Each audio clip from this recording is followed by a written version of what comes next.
This is SSN. Story Studio Network.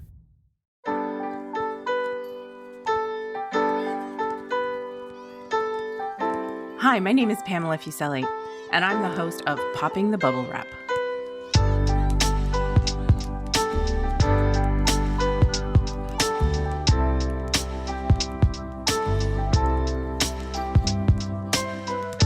Are you the person in your family who worries about the safety of others, about buying safety products and using them?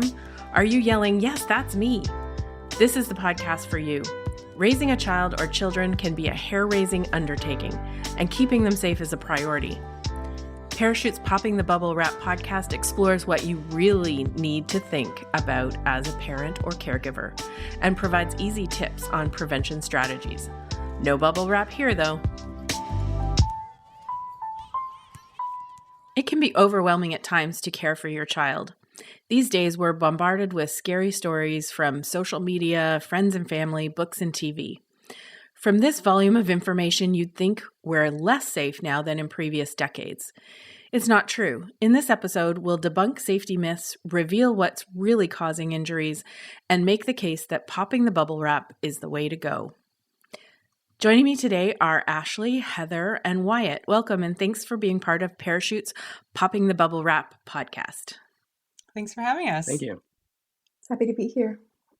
Do you feel, I'm going to start off with a first question. Do you feel, and this may just be a perception versus a reality, but do you feel your kids are safer than you were growing up, or are they less safe now?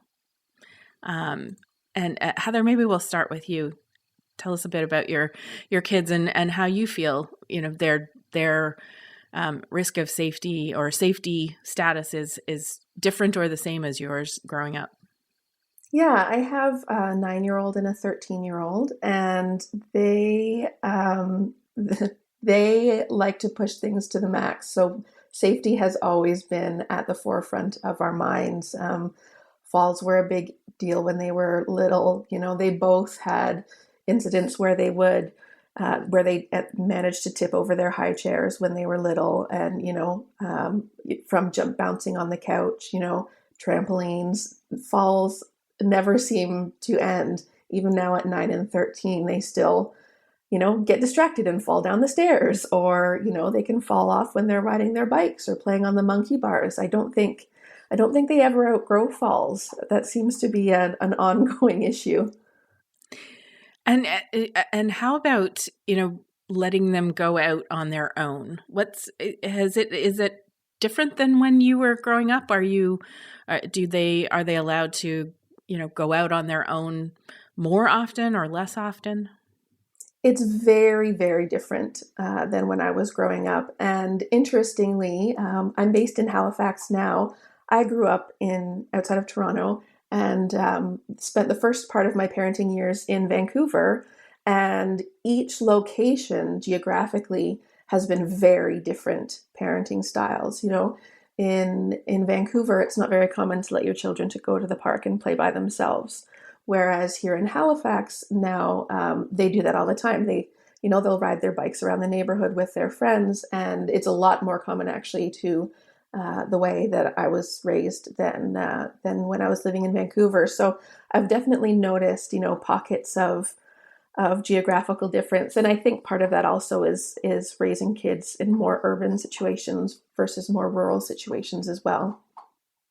Yeah, I hear that a lot from parents that they that it's much different than when they were growing up. I know when I was growing up, it was, go out, come back for lunch, maybe, and then be back when the street lights came on.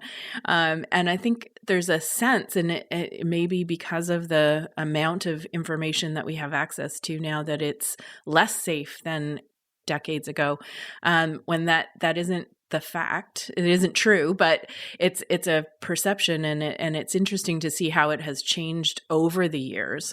So Ashley, what's your experience? Do you feel like your kids are safer now, than you were growing up, or how is it different if it is?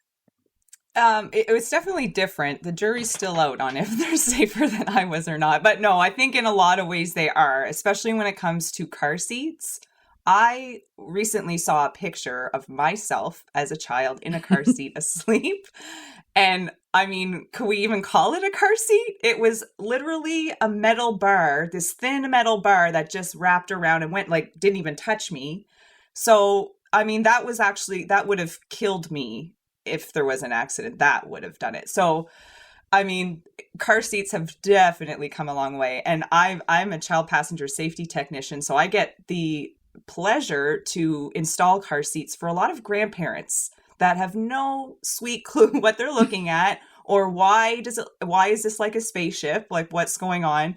But and of course you get the comments like, oh gosh, well, we never put you guys in that, and look, here you are. And sadly, the dark answer to that is, well, not everybody is here, and I'm lucky that I am. So we have to do, there's these safety changes that have come with safety over the years for a very good reason. And so that's probably the biggest one. The other one I would say is definitely safer in terms of the items that we've had for our kids. Like, didn't have the baby walkers with the wheels, which still get passed around somehow. Things like that there's some safety concerns when it comes to sleep and what's available in Canada versus other countries. And then let's just find access to them anyway and bring them here. So people will be resourceful. But I guess coming back to your question, it definitely, there's some things that have been similar. And that would be going out in the neighborhood. Mm-hmm. I will actually think back to like, oh yeah, like we were actually allowed to go out and do this by this age. And that makes sense. Like, have them back at a particular time. And we do happen to live in a neighborhood where there are a bunch of kids around their ages. So it's actually kind of nice. And we felt like, hey, would we have done this if we were in a different neighborhood? Probably, like what Heather's saying, maybe not. Mm-hmm. But we felt safe to do so because we know the families in our neighborhood quite well. Kids are all at the same school, kind of look out for one another. So that, I would say, has kind of been the same. And I actually looked back to what was done with me there. I'm like, okay, you can let go, Ashley. Like, let them go. It's going to be fine. Yeah, that. I think that's a similar experience that I've had as well. Why I see you nodding and laughing that that this is resonating for you. What about your experience when you were growing up? Do you feel like your child is going to be more or less safe than you were? I definitely feel like Ashley was saying, at least with the stuff available. I too actually looked at myself in a car seat from the 80s there and had the similar reaction. Like, oh my God, that is awful. I'm also a child passenger safety technician, so had a similar feeling to that.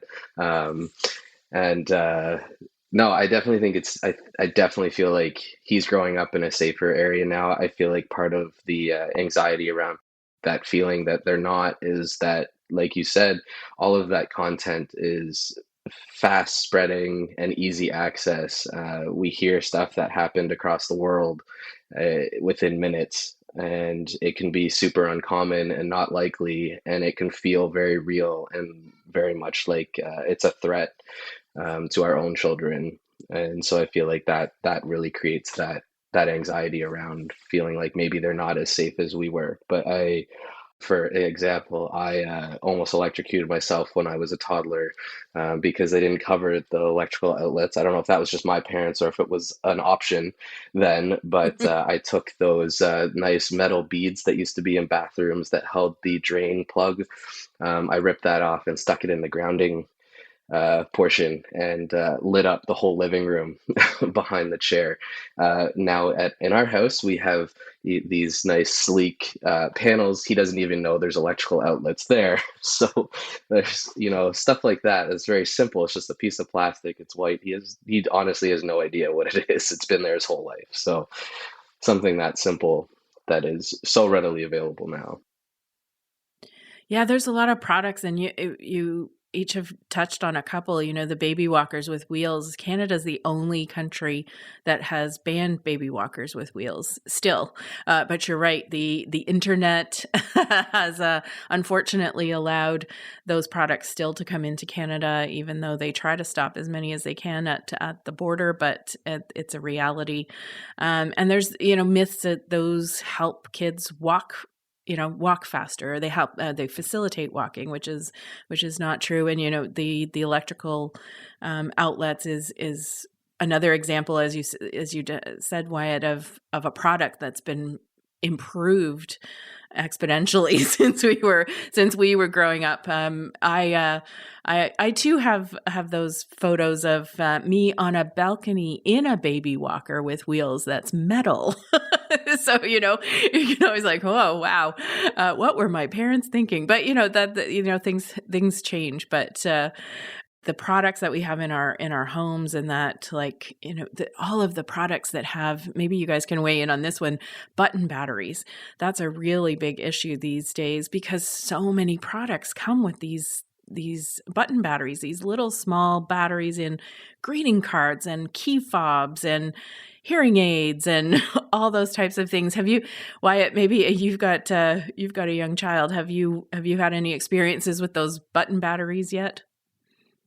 No, I am a bit particular about that. I'm also an avionics technician in the RCAF, so it's actually just a fancy way of saying I'm an aircraft electrician. So any of those types of things, I'm really, really nervous about to begin with around him. So we're maybe not the fun parents. I don't like any of the loud, obnoxious toys. They don't enter the house, so they don't have batteries. Oh, yes, it's amazing. All of the electronics that are in the house. So you mentioned you talked about car seats earlier, and road safety is a huge concern for parents, from buying and installing the car seats or booster seats, or when to transition them to seat belts, and then as they get into their teens, they're going to be driving. What are the concerns you have around that? When to let your kids walk to school by themselves. And there's a myth that they're safer if you drive them. But if you look at the statistics, driving in a motor vehicle, transportation injuries are the leading cause for kids. So they're actually better off physically and safer that if you let them walk. So when you first started using car seats, and some of you are closer to that than others, and Ashley, I know you have a lot of experience. But when you first started using them, what surprised you the most? And maybe Heather, I know that it's a number of years ago, but when you started, dealing with kids and cars, what were some of the surprises or concerns that you had, and the things that you learned? I mean, it's been really interesting to see. I'm actually the youngest in my family, so my siblings are much older than me, and so I was an aunt by the time I was 13. And so to go from my sister's kids when I was 13 to having my own kids at 24, and now they're closer to driving than they are to car seats. Now my oldest is, and seeing the pace of change just in my experience with kids over 20 years is incredible. It's incredible to see how the advice has changed, how the technology has changed. Kids weren't rear facing very long when my nephew was an infant. And when my youngest was an infant, they were rear facing for quite a while. So it is amazing how quickly things have changed. But I think still to this day, the thing that surprised me the most was, given how important car seat safety is, that there are, places like taxis and Ubers where even the littlest kids aren't required to have any sort of restraint at all. It baffles my mind that we're in 2022 and this is still an issue. Ashley, you probably have two still in either car seats or booster seats. What's been your experience with car seats, and I know you're a car seat technician, but think back to before you were an expert. What are some of the surprises, or what you've heard families you talk about when they bring their cars in, or when they ask about car seat safety? Yeah. Well, my kids are 9, 7, and almost 4, so they're actually all still in car seats. Of course, my 2 oldest ones are in booster seats, and using seat belts, so that is a little bit different. But I think what kind of to Heather's point, where she was mentioning, and I completely agree. Like it's troublesome that on Ubers and cabs that you don't actually need to have one. But I think the other side to that coin is that there's a cost to these car seats, and many of them are quite, up there in price. And what I find, I think when the families that I talk with, especially in prenatal class, when we talk about car seats, it's always a topic of conversation that everyone is like, what are you getting? What are you getting? There's so many options. There's like too many options. And then they seem to think that the more expensive ones are safer, when actually, hey, if they're out there, they are safe. They're great. It's more about like, does it fit in your vehicle? And do you like it? And do you want to carry it around or whatever? So the cost and just also variety is great, but it seems to be there's a little too many options for parents, and matching it with the stroller and stuff like that. So those are some pretty big gaps I think we're still working through, but I think it just kind of comes around to education, which again is why I love that you're doing this podcast and getting these messages out there, because they're definitely still not out there enough. Yeah, Wyatt, you must have you've probably been knee deep in all of the different options that you have for car seats. I've had so many parents, say to me, "Oh, I feel so dumb. I don't know how to install this in my car, or my kid doesn't fit in the car seat properly." And it's like, why is this so complicated? Like, why can't we make this easier to transport kids safely when we do have to transport them in vehicles? What's been your experience with car seats and your little one? Yeah, I'm also a car seat tech, and I became very interested pretty early on. We decided to skip the infant seat, which is like not a common thing at all. Ended up really paying off because my son was born in March 2020, where we didn't go anywhere for I don't even know how many months. But he was also a very large baby when he was born. What I realized was needing to contact both the vehicle manufacturer and the car seat manufacturer because the information I needed and wanted to ensure the install was correct. And then when I went to work and like commented like I'd done this, I quickly realized that nobody else does this. And that, like Ashley said, there's a lot of that education is missing. Everything ranging from I didn't bother to read it. Why would you read it? There's just the clip things. You clip it in. There's, or you just do both. There's a spot for the clip things and you do the seatbelt. I put it wherever made sense. Oh, when they reach the minimum to move to the next thing, I move them to the next thing.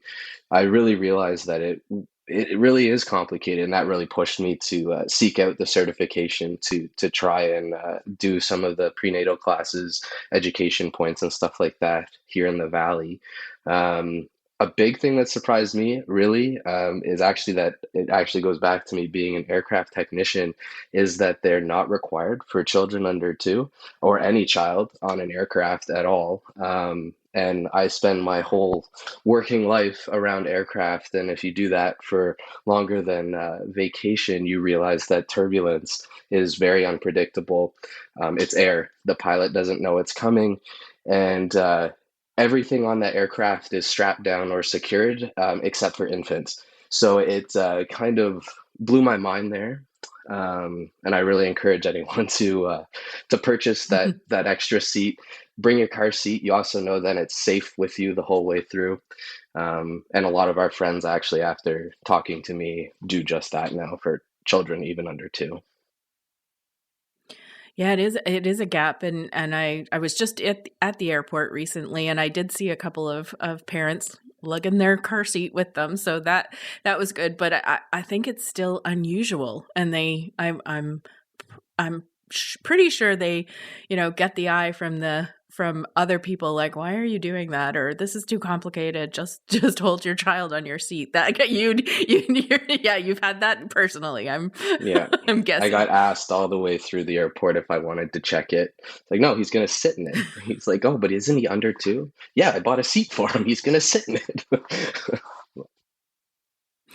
Yeah, it's amazing. One of the other areas that I just want to touch on is falls, and it's a leading cause of injury, and most people just completely overlook it. Like when I talk to them about road safety or poisoning or things like that, they get it. But falls are something that people are not aware of that is that dangerous. And we see this with kids. We see it, downstairs and off furniture. And unfortunately, in the good weather, we see kids falling out of windows and off of balconies and things like that. I mean, falls is an issue across all ages. But what, were you surprised to know that falls are a leading cause of injury? And what is some of your experience with falls, if you weren't surprised about that? Ashley, Heather, maybe I'll start with you. I don't think I was surprised to know that, only because perhaps my family is particularly accident prone, but my girls both had their fair share of falls, and they always kept us on our toes. They were early walkers and climbers. And, when you're trying to find that balance between letting them discover their abilities and learn how to, take safe, calculated risks and, wanting to wrap them in bubble wrap, not wanting to spend too many visits to the ER. It really was at the forefront of my mind, making sure that they were safe, that they were secure, that their environment was set up so that they could explore and take those risks and mitigate as much of that fall risk as possible. Yeah, Ashley, what's been your experience? You have three girls that are very active. I'm sure there's been scraped knees and bumps and bruises and things like that. Yes. Luckily, one of the three is very cautious by nature. She didn't even really jump off 2 feet until she was maybe 3 or 4. I don't know, but she's very cautious, still very much is. So that's my middle child. My oldest almost fell out of a tree recently. So that was definitely something. She was climbing and just went a little bit higher than she normally does and got on a branch that wasn't quite thick enough. And luckily she caught her own fall. But that kind of thing is scary because you want to let your kid climb a tree. You want to let them do those things. But then that happens. And then, okay, are we not doing that again? Or actually, I found it was funny. She immediately said, like, she was shook up. And said, well, I'm not climbing that tree again. But a few hours later, there she was, got her confidence back and went out. So that's a juggle that we're just trying to, as Heather was saying, like, we don't want to put the bubble wrap on. But right. It can happen still. And with the other side of it, my youngest, she's always trying to keep up with her older sisters. Mm-hmm. And so she's trying to climb the things or run as fast or do so. There's definitely more falls going on there for her, but I don't know. Maybe it's because she's the third child and I do let her go more that she just jumps right back up and I'm okay and keeps going. And then maybe will show me later where the scrape happened or something. But I'm sure personality wise, all that kind of stuff. But the parenting has been different with her because of how her personality is with her bigger sisters. Right. Yeah, those bumps and bruises, those aren't the things that we're worried about, right? We don't want to bubble wrap kids so that they don't have those experiences. It's the, real serious injuries or fatal injuries that we want to stop, like kids falling out of windows. That is not a good thing. Right. Wyatt, your son is quite young and is just on his first experiences walking. What have you been doing around your house in terms of fall prevention? Yeah, falls are definitely a concern, especially like he does like to take a significant amount of risks.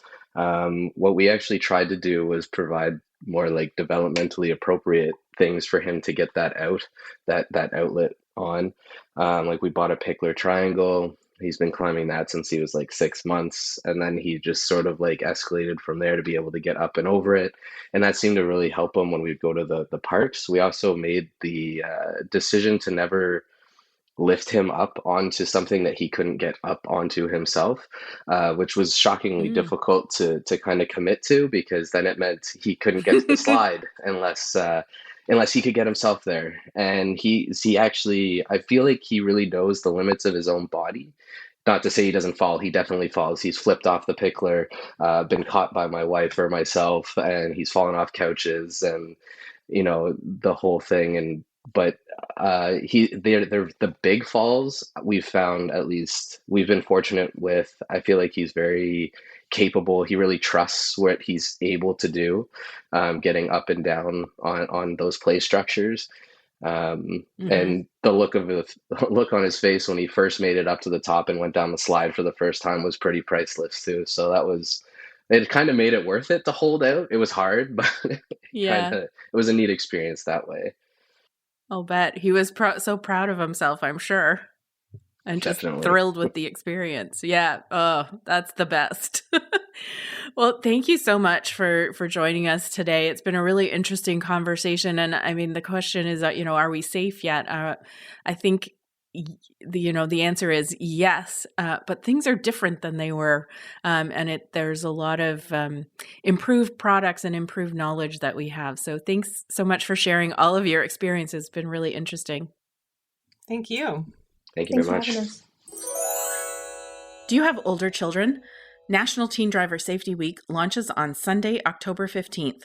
Check out parachute.ca/NTDSW for great tips. That's parachute.ca/NTDSW. It's time to open your parachute. Stephanie Cowle is Parachute's Director of Knowledge Translation, and she has spent more than a decade working in the area of injury and trauma prevention. Stephanie, it's so great to have you on the podcast today. We're really glad to be here. So we heard parents talking about, whether they think they're safer today, or their children are safer today than they were in the past. And there's always emerging issues, new products and things that come out, but there seems to be a bit of nostalgia for the past, that, it was better back then, and people, felt that they were safer. But the reality is we're safer now than we have been. This conversation, I think, is great, because we can kind of pick that apart, and it really get to some of the myth bustings in terms of what actually poses a risk, and how much children are safer today than they were in the past. What was your impression from the conversations that the parent group had? Yeah, it's a bit of an interesting mix of when we look back on our childhoods or generations before us, a little bit of oh my gosh, I can't believe we did that. I can't believe, we sat in cars that way or played that way. And then also a mix of, we were so free, things were better back then. Kids are so bubble wrapped these days. So I think in that conversation, we heard both of those things come out. And I think we commonly see those sentiments coming around on social media and discussions with friends and family. But when we look at the way things have changed for injury prevention, and in so many ways, we're so much safer now. And the discussion really highlighted that there's some visible ways we can observe that now, right? So we saw the example of car seats. That's, I think, one of those quintessential examples we can think of then versus now, that everybody can recognize that things have changed. Absolutely. Yeah. And I think that when people think about safety, motor vehicle or transportation, car seats especially come to mind at first. Did you hear anything in the conversation that surprised you in terms of the parents approaches or thoughts about car seats? Well, it's interesting when we think about where car seats are required and not, where they're commonly used and not. There were some observations there that, hey, we know they keep kids safe and they're required in our own vehicles, but how come they aren't required, in public transportation or when we fly, and in taxis, which in many provinces are considered public transportation, so it's not required there. So it is interesting that there's still this little bit of a divide of, we know, particularly in, smaller vehicles and sedans and such, that they do keep kids safe, but they're not always required there. So it does end up being a parental choice. And, there can be differing opinions on that. And there was the story about getting some funny looks or getting questions about wanting to check the car seat and really needing to, kind of as a parent make those decisions and stick with it in those cases. It is really important for parents to be aware of what the regulations are in their area. For example, in Ontario, a ride-sharing vehicle is actually considered a private vehicle, so car seats are required, and actually those services are required to provide them for you. So it's definitely the kind of thing that we can't make assumptions, especially in a country as big as Canada. So understanding the rules and regulations of where you live and also where you're traveling to is really important. Yeah, and that's that change, the time frame when the change comes in. I think that's most challenging to work with is keeping up on those regulations. What are the regulations where I live, and if I move, are they the same? Because they differ somewhat from province to province. But there are things that have been in place, that are in place for parents now that maybe weren't for their parents, and that their parents think that well, we survived, fine. Do we really need these interventions? And when we think about the number of kids that were seriously injured or killed because those things weren't in place, we know, and in particular from the data, tell me a little bit about some of the trends like that. We've talked about we are safer than we used to be, and sort of that concept of people thinking, well, we survived without this. Why can't kids today survive? Yeah, absolutely. It's not a survival of the fittest contest out here. I think at a societal level, we want everyone to have the chance at a long life, live to the fullest. And there's a reason why in public health and injury prevention and all sorts of health sciences, stories are important. Anecdotes can be important, but we don't want to take stories as evidence. So yes, all of us talking about and looking back at our childhoods today, we did survive. But unfortunately, there were a lot of preventable deaths in car crashes, children falling from really high, unsafe playground equipment that kids never should have been playing on, that was extreme. There are ways we can look back and we've really learned more about, from the data, how Canadians, how people are injured and what interventions work to prevent that. And some of those, like we've already said, the car seat stands out as a really clear example. There are other aspects to our life that we probably take for granted that we don't realize that injury prevention, science and advocacy and policy work were behind. So things like the fact that, most medication you access, whether it's you're taking acetaminophen or you're taking an allergy pill, that's going to come in a child-resistant bottle.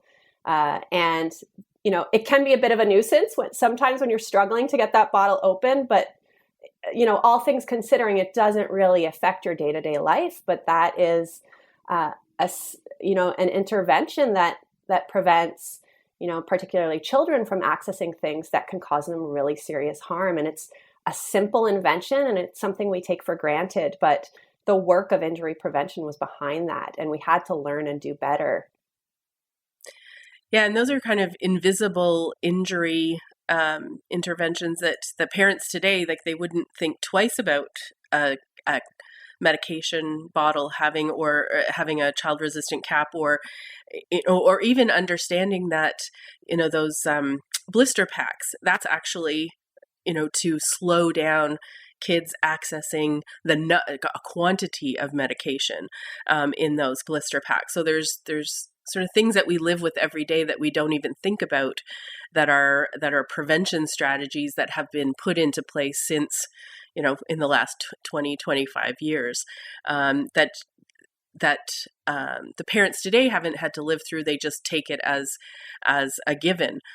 There are always new issues that we need to be concerned about, that pose some risks, and in some cases we need a little time to figure out what exactly are the risks for these types of products. We look at some e-scooters, something like e-scooters that have come into place, and the number of products that now have button batteries that can be dangerous to kids. Talk about some of those emerging issues. What are some tips maybe that parents can be aware of when they're dealing with some of these newer products that are on the market? Yeah, I mean, things are constantly changing, especially when we think about all the inventions that keep coming out to keep us entertained, keep our life convenient. Tech is constantly evolving, and those create changes in our environment and also in our behavior. And with that is going to, impact risk of injury in some ways. One of the prominent emerging issues we've seen over the last few years in Canada has been with the legalization of cannabis and the regulated sale of cannabis edibles. And these are products that, when accessed by children, it affects them differently than it affects adults. And we've seen patterns of increased access to edibles unintentionally, with kind of resulting poisoning and harms in children. And so it's really important that as new products or new substances enter our environments, as we bring these into the home, we're just really aware of how they can impact our family members, and children in particular, who are so vulnerable to what's in their environment, and always looking to explore, and they love to explore with their hands and mouth. It can probably be overwhelming to try and think about all the things to stay on top of, and okay, it's constantly changing. What's next?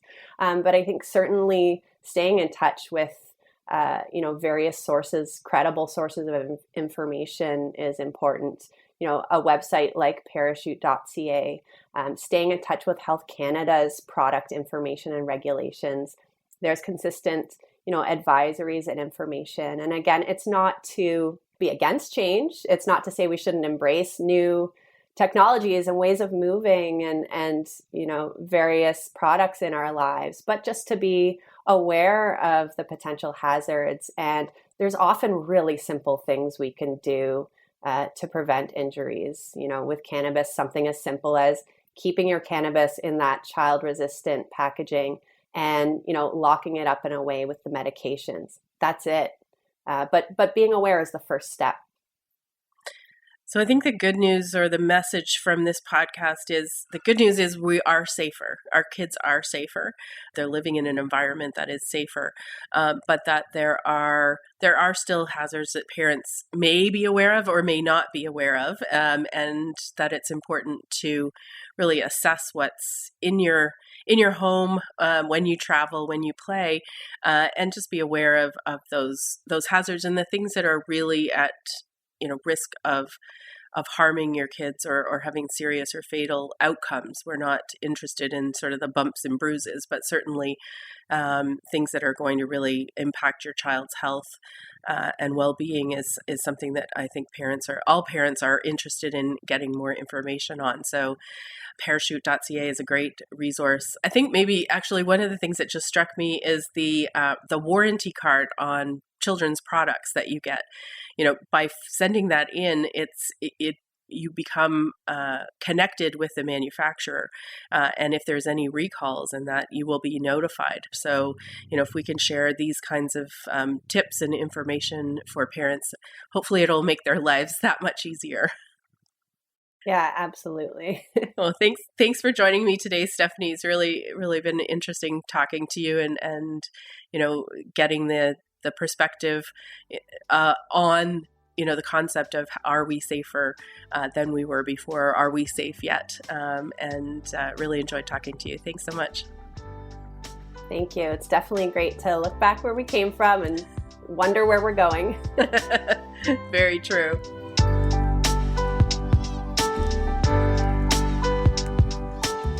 Thank you so much for listening to this episode. Popping the Bubble Wrap is a podcast of Parachute, Canada's national injury prevention charity, whose mission is for Canadians to live long lives to the fullest by preventing serious and fatal injuries. We release episodes every 2 weeks. Join me for the next episode when we explore falls and how to prevent the serious ones.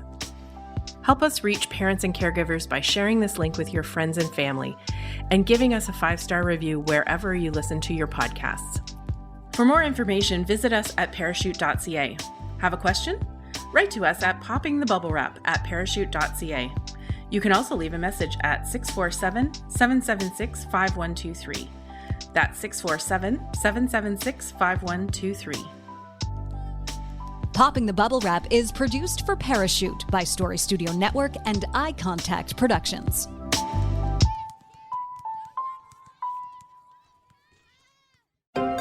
This is Story Studio Network.